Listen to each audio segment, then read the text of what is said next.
Bonjour à tous, on commence cette revue de presse en Allemagne, où le jeune Erling Haaland a encore frappé. Après son triplé en 20 minutes pour son premier match avec Dortmund, l'attaquant norvégien de 19 ans a cette fois claqué un doublé en 25 minutes de jeu contre Cologne, victoire finale 5-1 du BVB.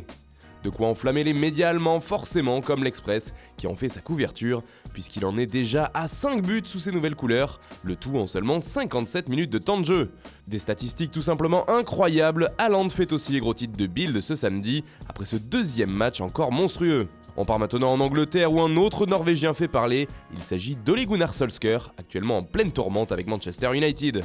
L'entraîneur des Red Devils est sous le feu des critiques alors que son équipe est toujours autant à la peine. Pour autant, il ne craquera pas, affirme-t-il, en conférence de presse.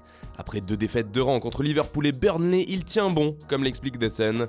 Ici, tu dois être plus fort mentalement que n'importe où dans le monde, a résumé Solskjaer. Pas sûr toutefois que la force de caractère l'aidera à garder sa place s'il ne parvient pas à changer cette spirale de défaites.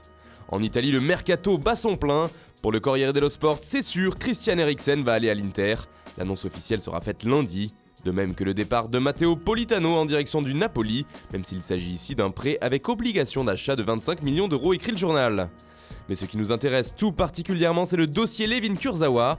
Hier, nous vous confirmions que le latéral gauche était bien en partance pour la Juventus, en échange de Mattia De Siglio. Mais aujourd'hui, dans la presse transalpine et notamment Sky Italia, on apprend que tout serait déjà bouclé et qu'il s'agirait bien d'un échange sec. On part maintenant en Espagne où le Barça affronte ce soir Valence, une belle affiche qui sera surtout l'occasion d'observer un certain Rodrigo, dont le nom revient avec insistance à Barcelone. Il semble bien être le favori dans le grand casting des numéros 9 organisé par le club Blaugrana, et il sera donc passé à la loupe ce samedi, résume Sport, qui explique aussi que les Catalans voudraient une clause de sortie, au cas où il ne transférerait pas définitivement Rodrigo. Il s'agit ici d'un prêt avec option d'achat et le Barça s'engagerait à payer une pénalité s'il ne lève pas cette option et ne garde pas l'attaquant espagnol, une tactique qui rassurera peut-être le club de Valence. Toujours en Espagne, l'Atlético de Madrid continue sur le dossier Cavani et prépare une dernière offensive, affirme Marca ce samedi.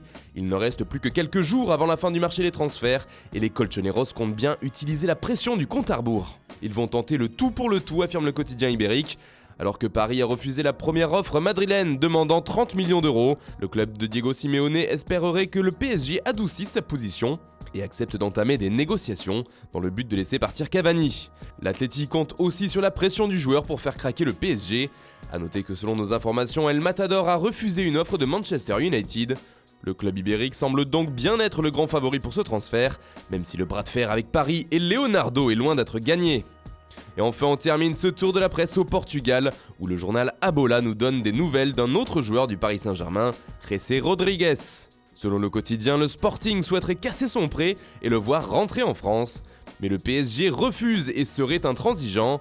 José doit rester à Lisbonne et ne reviendra pas cet hiver au sein de l'effectif parisien. Voilà, c'est tout pour ce matin. Bonne journée à tous, on se retrouve très vite pour une nouvelle vidéo sur Foot Mercato.